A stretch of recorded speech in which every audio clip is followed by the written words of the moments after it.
Silakan dengan senang hati.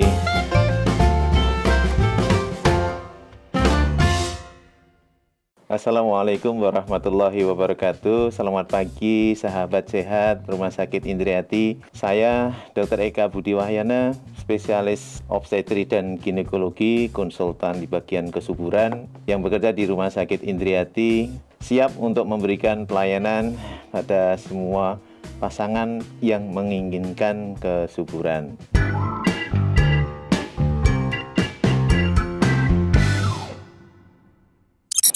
Dokter, pertanyaan pertama, apa itu bayi tabung? Bayi tabung adalah suatu proses di mana bantuan untuk mendapatkan suatu kehamilan pada pasangan suami istri. Pasangan suami istri yang belum mendapatkan keberuntungan mendapatkan kehamilan dalam proses berumah tangga, maka ada dua hal yang mungkin bisa membantu. Satu, dengan cara alami proses hamil itu. Yang kedua, dengan teknik bantuan.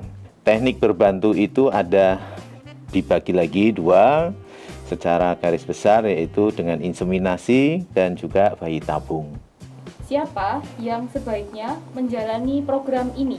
Ada beberapa kriteria lanjut kalau untuk masalah bayi tabung itu, dengan berbagai pemeriksaan yang harus dilewatin dulu, atau mungkin sudah lebih atau sama dengan usia 35 tahun, kemudian atau mungkin ada penyakit-penyakit tertentu sehingga menghalangi kemungkinan mendapatkan kehamilan dengan cara lain, harus dengan proses bayi tabung. Misalnya ada kecacatan sperma yang terlalu berlebih, atau mungkin saluran indung telur pada si istri kurang baik, contohnya buntu atau contohnya bengkak, sehingga tidak bisa dilewatin sel telur dari si istri tadi ataupun dari sperma suaminya. Mengapa harus melakukan bayi tabung? Kalau seorang yang sudah berumah tangga dengan usia pernikahan 1 tahun belum mendapatkan kehamilan, maka sebaiknya segera diperiksakan agar tidak keburu telat dalam hal proses mengetahui apa sih penyebabnya, sehingga untuk mendapatkan kehamilan ini bisa segera diupayakan. Banyak hal yang bisa kita tempuh, bisa dengan cara misalnya senggama terencana, dengan obat-obat penyubur, dengan mungkin kalau dengan seperti itu masih belum mampu, kita bisa anjurkan dengan teknik inseminasi. Apabila misalnya terpaksa sekali dan tidak memungkinkan dengan beberapa teknik yang tadi kita sampaikan tadi awal itu, ya kita menggunakan bayi tabung. Dokter, apa yang harus dipersiapkan untuk melakukan bayi tabung? Iya, terima kasih. Yang pertama adalah siap mental ya. Karena sebenarnya proses hamil itu tidak hanya si istri, tapi bisa juga karena suaminya. Jadi proses bayi tabung itu tidak melulu harus karena istrinya yang bermasalah, tidak. Contoh misalnya seorang suami spermanya kurang banyak sehingga tidak mudah untuk memberikan kehamilan pada istrinya, atau katakan kasarnya itu tidak bisa membuahi telur daripada istrinya, sehingga harus alat bantunya dipakai. Alat bantunya misalnya kriterianya, oh ini dengan sistem inseminasi tidak bisa, misalnya terlalu banyak cacat spermanya, diupayakan dengan terapi masih belum bisa, maka terapi lanjutannya adalah pilih dengan kualitas sperma yang baik, kemudian kita temukan dengan telur istrinya yang baik, sehingga bisa mendapatkan kesempatan bertumbuh hasil pertemuan telur sama sperma itu di luar tubuh istrinya. Itulah yang disebut bayi tabung. Apa prosedur bayi tabung? yang pertama yang harus dilewatin syaratnya adalah usia si istri ini banyak pengaruhnya terhadap kemampuan untuk mendapatkan telur yang baik. Suaminya juga begitu. Kalau suaminya itu usianya sudah lebih dari 45 tahun, dari penelitian ini menunjukkan angkanya menurun. Dok, tapi nyatanya juga ada ya, kalau itu orang-orang yang kuat spermanya oke, sampai 70-80 tahun tidak masalah. Jadi yang pertama yang perlu dipersiapkan adalah jangan terlalu terlambat dalam hal umur.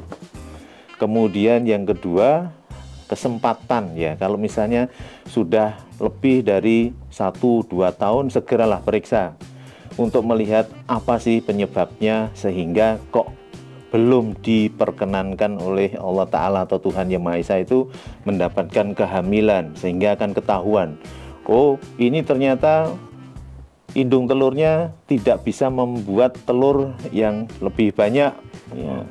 Atau mungkin ada penyakit tertentu, kemakmuran misalnya. Kemakmuran itu seperti saya misalnya, kemakmuran.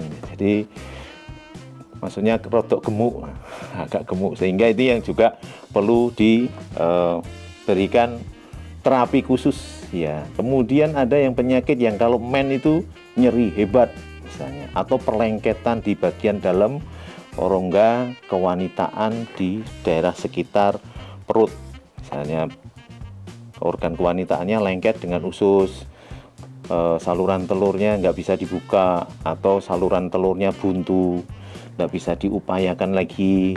Nah, sehingga harus diambil, misalnya itu tadi saluran telurnya bengkaknya menyebabkan adanya racun terhadap sel telurnya si istri atau spermanya si suami.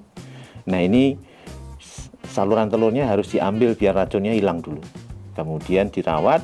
Setelah itu mau tidak mau, karena saluran telur yang tempat jalannya telur masuk ke kandungan tidak ada, potensi dari sperma suami tidak bisa ketemu dengan sel telur istri, mau tidak mau pembuahannya dibuat di luar. Nah, itulah yang namanya bayi tabung. Sekali lagi harus istiqomah. Nah, karena apa? Tidak mungkin dalam satu kali langsung pasti bisa berhasil, belum tentu. Semakin usianya bertambah, maka potensi kegagalannya semakin tinggi, sehingga lebih muda akan lebih menguntungkan. Kemudian terutama kalau masalah bayi tabung juga faktor biaya. Ini yang harus dipertimbangkan masa-masa. Jadi satu adalah melihat faktor umur, modal utama tadi. Dua, kita melihat mencari apa yang kemungkinan menjadi faktor penyebabnya. Yang ketiga, istiqomah ya. Kalau saya boleh tadi menyimpulkan ya, istiqomah itu sekarang hasilnya bagaimana? Oh, ini baru bisa dipacu biar mendapatkan telur banyak, kemudian diambil. Begitu diambil, ini belum siap untuk ditanam hasil janin yang akan jadi tadi. Tunggu dulu misalnya bulan depan. Nah, kita dapat telurnya berapa? Kalau telur yang dibuahi itu dapatnya misalnya banyak, bisa terbuahi dengan sempurna bagus, bisa dicadangkan. Sekarang masukkan 3 telur atau 2 telur, atau ada yang strict itu 1 telur, seharusnya hanya 1, tapi ada yang permintaan minta 2 biar kembar. Nah, oke, itu dilaksanakan sesuai permintaan pasien dan keluarga. Yang lainnya dok, lainnya masih bisa disimpan, harapannya yang ini jadi bisa hamil, besok lain waktu bisa diambil, dimasukkan lagi ke tempat istri. Dokter, apa faktor risiko bayi tabung? Faktor risiko bayi tabung itu ya nelongso batin. Nelongso batinnya kenapa? 1, mahal.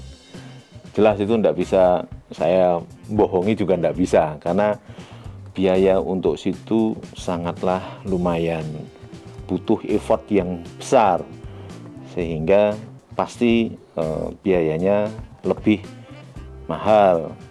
Tapi bisa kita rinci, maksudnya ini dipakai untuk obatnya itu sekian harganya, dan itu ada perinciannya.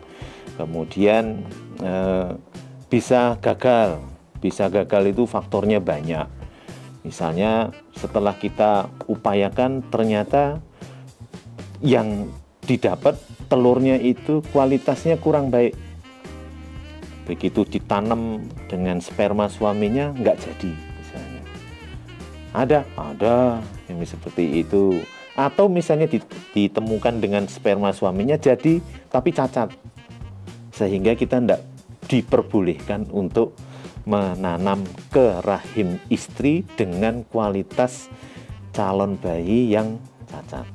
Nah, kemudian ada lagi kalau misalnya kayak tadi itu kemungkinan adanya hamil kembar atau hamil di luar kandungan. Bisa dok, bisa terjadi. Jadi walaupun itu ditanam di dalam rahim, bisa aja dia gelinding misalnya. Nah, potensi seperti itu bisa terjadi selain memang tadi biaya. Saya kira itu yang jadi resiko. Kalau yang lainnya saya belum pernah dengar ya, walaupun memang ada misalnya, tapi itu setelah bayi terjadi hamil ke ibunya, penyakitnya berubah penyakit kehamilan, bukan karena bayi tabungnya. Ya. Berapa peluang keberhasilan program bayi tabung saat ini? Ada yang bisa sampai 50%, ada yang menurun berdasarkan umur si calon ibu. Semakin tambah usia, maka akan semakin turun kesempatan untuk bisa hamilnya. Kalau misalnya itu usianya sudah di atas 40-an tahun, ya jangan berharap bisa sampai 50-an%. Ya, kalau misalnya usianya di bawah atau katakan masih 30, di bawah 30-an 5 itu mungkin masih sekitar 30-40-an masih bisa. Tapi kalau sudah 40-an, apalagi kalau sudah 40 ke atas itu ya jauh. Kecuali kalau dia bayi tabung yang kedua. Nah, yang tadi dari hasil simpanan yang sudah hidup pertama, kemudian dibekukan untuk mendapatkan kehamilan yang kedua, mungkin masih bisa. Ya. Dokter, untuk meningkatkan peluang itu, selain karena faktor usia, apa lagi yang harus dilakukan? Nyaman, secara psikologis ya, karena kalau kita itu kadang banyak yang bisa berpengaruh terhadap mekanisme kerja hormon ya, karena seseorang itu subur atau tidak, yang paling banyak bekerja adalah hormonnya.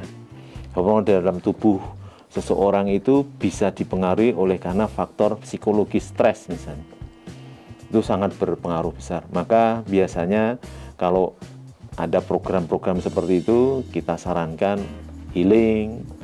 Ya, kalau misalnya sebenarnya tidak ada kaitannya dengan aktivitas kerja fisik, itu secara istilahnya secara kasar itu tidak ada.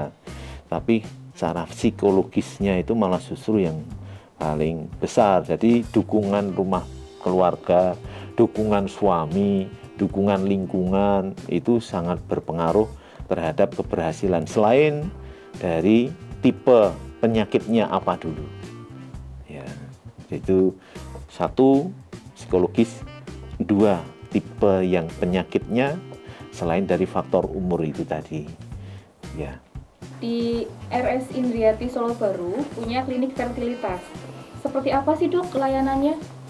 Kami sudah menjalin kerjasama dengan Morula.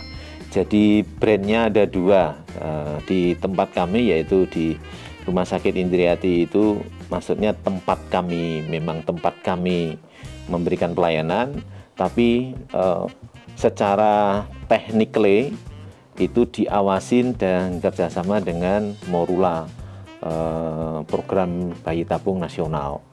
Jadi kami melakukan tindakan apapun berkaitan dengan proses kesuburan, itu ada guidance-nya. Ya, guidance yang dikeluarkan oleh Morula, kita ngikutin dengan standarnya Morula Indonesia.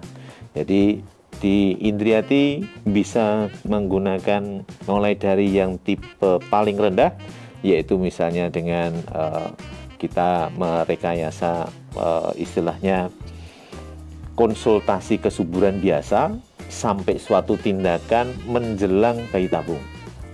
Ya, saya menyampaikan menjelang bayi tabung itu kita sudah diizinkan oleh Morula Indonesia melakukan stimulasi, namanya stimulasi ovarium atau memicu indung telur untuk proses bayi tabung. Kita sudah mendapatkan license-nya sampai segitu. Nanti kalau pengiriman bayi tabung itu ke Morula Jogja, walaupun tetap kita akan hadir. Jadi kita akan menyertai pasien tersebut. Jadi tidak kita lepas. Itu persyaratan dari Morula dan Rumah Sakit Indriati. Melihat animo masyarakat, mana yang lebih banyak dipilih antara bayi tabung atau metode kehamilan lain? Terima kasih, ini susah ya jawabnya sebenarnya ya. Tapi ya oke lah, karena masyarakat kita itu kadang dalam tanda kutip saya matur mohon maaf, sekali mohon maaf, karena kenyataan di lapangan hampir seperti itu banyak terjadi, menganggap bahwa belum hamil-hamilnya pasangan suami istri itu kadang dianggap wajar. Nah, ini yang kadang menyulitkan dokternya, sehingga begitu datang tahu-tahu sudah bleng. Diagnosisnya juga akhirnya akan berbeda jauh. Nah, jadi kalau bisa itu lebih awal. Nah, kalau lebih awal maka tekniknya bisa lebih simpel dulu yang ditawarkan. Jadi kami tidak akan menggunakan langsung ini bayi tabung, enggak, sesuai dengan apa yang kita ketemukan, apa yang kita dapatkan dari hasil pemeriksaan yang kita lakukan. Pemeriksaannya itu banyak, pemeriksaan secara fisik semua, pemeriksaan laboratorium, kemudian kita periksa saluran telurnya, indung telurnya, kemudian cadangan telurnya, nah, termasuk berat si calon ibu tadi juga kita perhitungkan, kemudian periksa sperma suaminya. Bahkan kalau misalnya spermanya suaminya itu ada sesuatu cacat, maka kita periksa juga darah suaminya, hormonnya terutama. Kemudian kalau misalnya ada, oh ini kelainannya di buah pelirnya dari si suami, kita konsulkan ke bagian urologi atau andrologi dulu. Nah, itu kita bisa melakukan. Kemudian yang tadi pertanyaannya mana yang paling diminati, ini kadang itu kita kalau sudah menyampaikan ini loh hasilnya itu seperti ini, jenengan bisanya kemungkinan dengan cara paling ringan ini. Nah, kadang yang seperti itu menjadi momok masyarakat. Seharusnya malah justru komunikasinya diperlancar sama dokternya sehingga ada solusinya. Nah, oh misalnya vonis katakan ini harusnya begini, katakan ini langsung bayi tabung misalnya. Nah, kalau misalnya dok saya nggak mampu, oke kita carikan alternatif lain. Alternatifnya lain apa? Nunggu waktu dia mampu dulu. Nah kalau memang ini kenyataannya harus dilakukan bayi tabung, mau dipakai dengan yang lain, mungkin hasilnya juga enggak. Kalau misalnya akumulasi dengan inseminasi kalau misalnya katakan sudah 3 kali, 4 kali, kalau dengan satu bayi tabung mungkin hasilnya akan sama, uangnya maksudnya, biayanya. Nah, jadi perlu itu harus dipertimbangkan beneran. Jadi kami juga memberikan saran itu tidak gegabah, oh ini harus bayi tabung, itu harus kita pikir juga masak-masak. Nah, saya kira jadi kalau misalnya peminatan yang sebelah mana itu kita bingung untuk menjawabnya terus terang. Jadi kadang biasanya hanya ada juga yang memberikan pendapat itu, enggak dok, pokoknya saya tetap sampai kapanpun inseminasi dulu. Nah, kita tetap berikan layanan. Iya, oh, enggak, gimana kalau walaupun dokternya itu sudah ngomong jenengan itu kalau tidak pakai dengan bayi tabung agak kesulitan. Tapi kalau pasien dan keluarga mengendaki, ya sudah, yang penting kita menyampaikan apa adanya. Kita jujur kepada pasien. Nah, kuncinya kalau menurut kami seperti itu. Kapan kita bisa berkonsultasi dengan dokter? Bisa setiap hari? Monggo silahkan, kami selalu tersedia kontak ke klinik fertilitas juga ada, ke klinik obstetrik ginekologi juga ada. Kami setiap hari buka. Cuma kalau di klinik saya di bagian fertilitas itu Senin sampai Kamis. Kemudian jamnya jam 4 sampai jam 7. Insya Allah kalau tidak ada kegiatan luar, insya Allah saya ada di tempat. Kemudian bisa dikontakkan kalau setiap hari, biasanya kalau di luar jam itu, hari itu biasanya kontaknya ke handphone fertilitas. Jadi polifertilitas sama kontak ke poli obstetrik ginekologi. Nanti hasilnya akan di forwardkan ke saya dan insya Allah saya akan jawab apa yang menjadi problematika walaupun belum periksa. Ya, kami akan berusaha memberikan sharing apa yang kami ketahui berdasarkan keluhan yang disampaikan. Ya, harapan kami silahkan berkunjung, silahkan melihat pelayanan yang di tempat kami. Insya Allah kami sudah siap untuk membantu. Terakhir dok, tips untuk pasangan pejuang 2 garis merah. Yang pertama, jangan patah semangat. Pupuklah bahwa kemungkinan kehadiran buah hati itu dalam konteks baru tertunda. Jangan beranggapan tidak bisa. Selama kita punya niat, insya Allah Allah akan selalu berada di antara kita. Nah, yang kedua, harus rutin. Yang ketiga, jangan malu untuk menyampaikan. Kadang sama dokternya malu. Loh, kalau sama dokternya malu terus yang mau meriksa bagaimana? Kami bekerja dengan niat seikhlas mungkin, seprofesional mungkin. Kami berusaha untuk seprivasi mungkin untuk memberikan pelayanan. Mari jangan sampai lupa bahwa seorang wanita, seorang istri itu punya batas usia yang mungkin akan mendekati masa tidak subur. Maksudnya masa tidak subur adalah masa yang masuk ke menopause. Kalau sudah mau masuk ke sana, itu telur-telur yang ada di tubuh istri itu juga akan menurun kualitasnya. Karena telur yang ada di tubuh istri itu tercipta pada saat dia di dalam rahim ibunya. Kalau sperma setiap hari dia bisa buat, tapi kalau telur si istri tidak. Maka jangan terlambat. Kalau prosesnya agak terlambat, nanti juga akan lebih ribet.